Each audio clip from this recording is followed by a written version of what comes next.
Well, hello and welcome. This is Ed Reiner with your daily dose of mind stuff. We're on day 35 of 100, and happy Sunday to you guys. Hope you're having a fantastic day.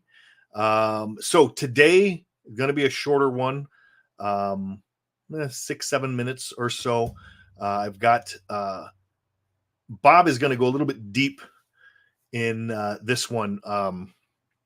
And talk about the mind being the divine operation.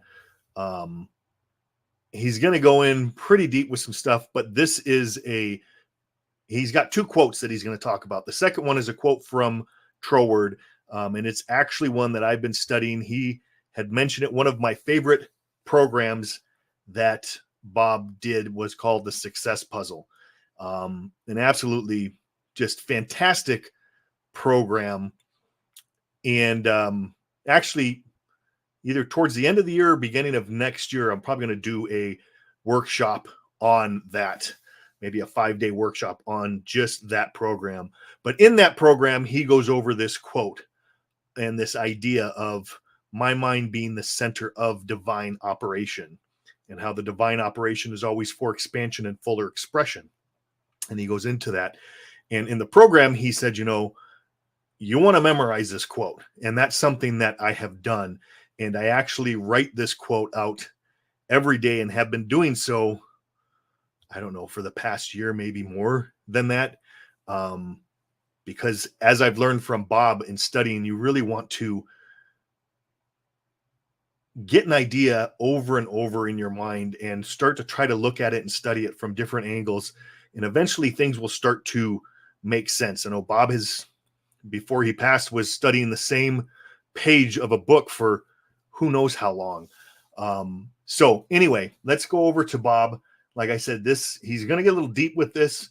Like as he puts it, going into the deep end of the pool, but it's a really good good lesson. It's great. So anyway, let's get over there and I'll share my stuff. Now, really think about that for a moment. We can only get in touch with our own source of intuition and wisdom when we no longer depend on others' opinions for our sense of identity and worth. We all tend to worship something. The question is, will we worship the God of opinion or the God of our heart? I found I had less and less to say, and finally I became silent and I began to listen. I discovered in the silence the voice of God. Kierkegaard was a very bright guy. He's very well known to the community over and around Copenhagen because that's where he came from. That is one of the most beautiful pieces of literature that you can find. Now, Webster said that a rhetorical question is a question without an answer. You couldn't have a question without an answer. That's like having an inside to the room without an outside. Answer is the polar opposite to the question. It's the flip side of the coin. So you cannot have a question without an answer. Every question has an answer. And if you listen, you will hear your answer. This is where we want to be quiet. This is where we start using wisdom. Let me go through this one more time. He said, we can only get in touch with our own source of intuition and wisdom when we no longer depend upon others' opinions for our sense of identity or worth. We all tend to worship something. The question is, will we worship the God of opinion? So many people do. They're so concerned with what other people think about them. I have reached a point where I really don't care what you think of me. I really don't. Honest to God, I don't. Now, I hope you like me. I'm a nice guy. You should. But if you don't, that's okay. Okay? Now, I can remember for a very long part of my life, I really cared about what you thought of me. And if I heard you didn't like me, that would just destroy me. I care more of what I think of me today. And I think this is what Kierkegaard is talking about. We want to listen to the inner self. We all tend to worship something. The question is, will we worship the God of opinion? I mean, are you really concerned with what other people think of you? Are you letting that control your life? Or the God of our heart? I found I had less and less to say until finally I became silent and I began to listen. I discovered in the silence the voice of God, of the all-knowing.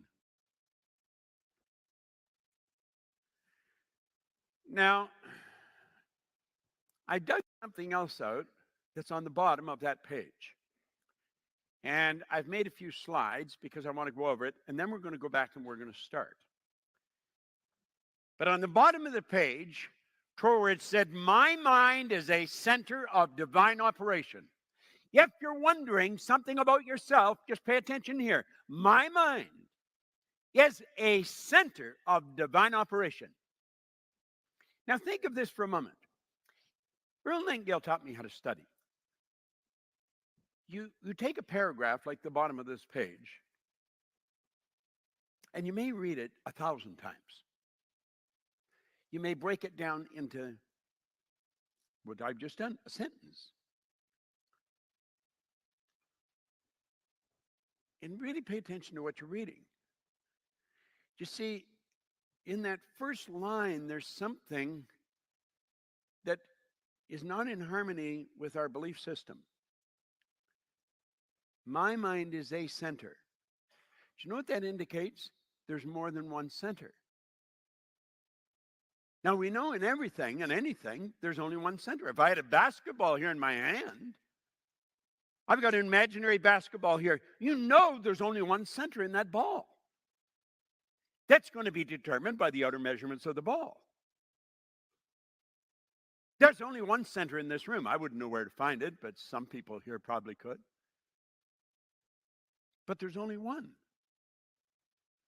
He's saying my mind is a center of divine operation. Well, you see, when you're dealing with the mind, you're dealing with infinite. You find the center of the basketball by the outer measurements of the ball. When you're dealing with the divine, there is no outer measurements. You're dealing with infinite. There is no. So any point center.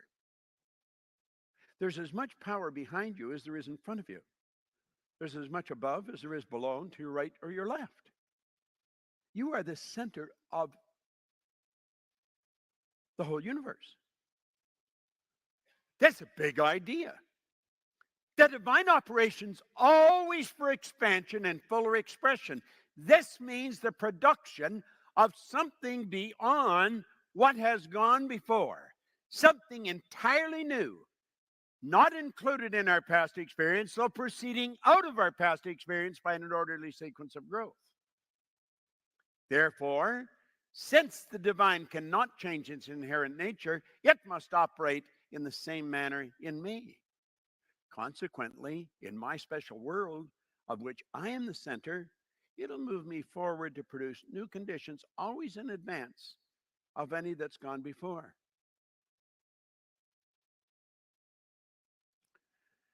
There's a lady that went to study with the man that wrote this in 1912.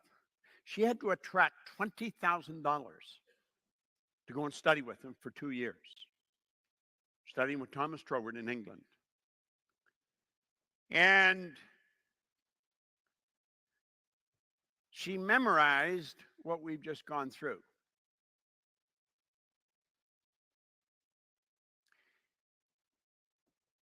He told her he didn't have any students. He didn't have any. He wrote he wrote books and essays. And he's probably one of the most brilliant writers that I've ever found in the last 500 years. And he said, your answers in this paragraph.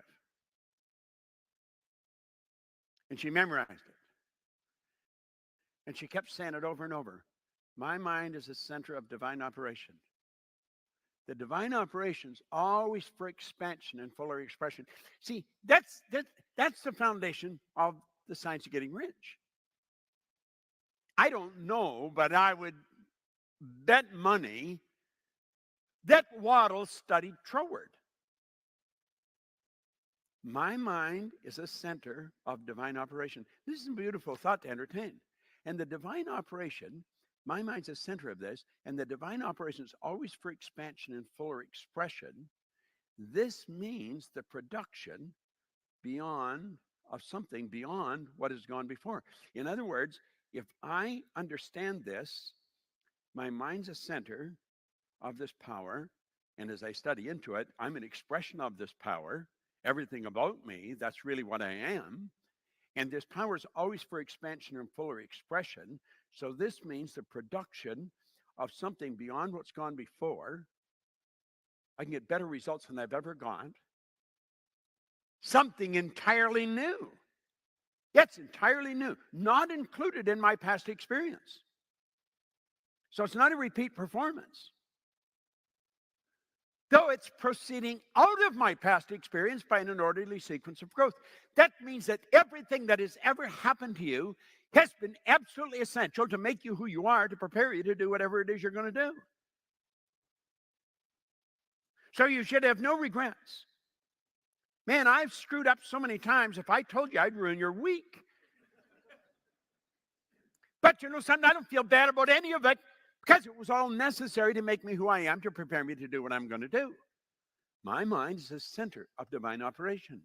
Divine operation is always for expansion and fuller expression. This means the production of something beyond what's gone before, something entirely new, is not included in my past experience, although it is proceeding out of my past experience by an orderly sequence of growth. And then, therefore, since the divine cannot change its inherent nature. In other words, the law never changes. Spence was doing a video one day, and I was saying, there's just outside of my studio, there's a Japanese maple. It's just a bunch of sticks there right now. But in the fall, it has crimson red leaves on it. They're beautiful. And it's a big, beautiful tree. But I said, every fall, the leaves all fall off that tree. Every one of them. Every year. It's never missed. And every spring, they come back on. Every time. When the tide goes out, it always comes back. Therefore, since the divine cannot change its inherent nature, it must operate in the same manner within me. So consequently, in my special world, of which I'm the center, it'll move me forward to produce new conditions, always in advance of any that's gone before. So you know the results you've got, they're nothing compared to what's coming, if you follow the law. If you do what you're charged to do. Now, I memorized this, I don't know, eon years ago. I figured if it was good enough for Genevieve Behrend, it's good enough for me. It got her $20,000 in 1912, which was a heap of dough. And she was able to go and study with him.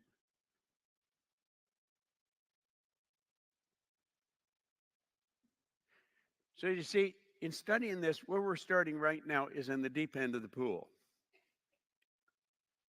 This stuff is not for the minnows and the shallows. I mean, this is deep stuff. You got to dig into this. You've really got to understand what it means. Because you've got awesome, just awesome mental powers. Yet when someone says, oh, I don't really believe all that stuff, just say a quiet prayer for them and wander away. Because they don't know. They don't know, and they don't know. They don't know.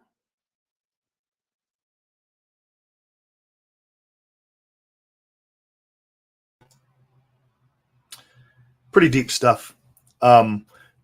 So I was looking at this. He brought up Genevieve Behrend. She wrote Your Invisible Power, which is a phenomenal book. But he said she had to attract to herself, and she had to get $20,000 in order to go overseas to find Thomas Troward and convince him to work with her. And she was the only student that he ever had. So that is the equivalent to today. You know, you think $20,000, but that was in 1912. So to figure out what that's worth today, that's would be the same as trying to come up with $633,000, over $633,000. And she did that by memorizing this quote and becoming one with that quote. So when you look at it that way, it's pretty deep. But as Bob says, the more repetition that you go over something over and over, it starts to become a part of you. And that's why I've taken this quote, and I love that quote, but I write it out every single day. That's part of my daily routine. When I do my morning gratitude, I write quote an exercise with my left hand, and then the next thing I do is I write that quote every single day. So watch that again, over and over and over, like all of these lessons. It's the repetition of these ideas and then the application when you take these ideas and then you move on them towards your goal, that's going to give you the results that you want. So that is all that I have for today. I will see you guys again tomorrow. I want you to have a great rest of the day. And if you like this and got value, please share it, subscribe, invite someone to watch this live. If you're watching the replay, come on and watch live. I can converse. You can make comments, all that good stuff. So have a great rest of the day. Sad Reiner. Peace. God bless.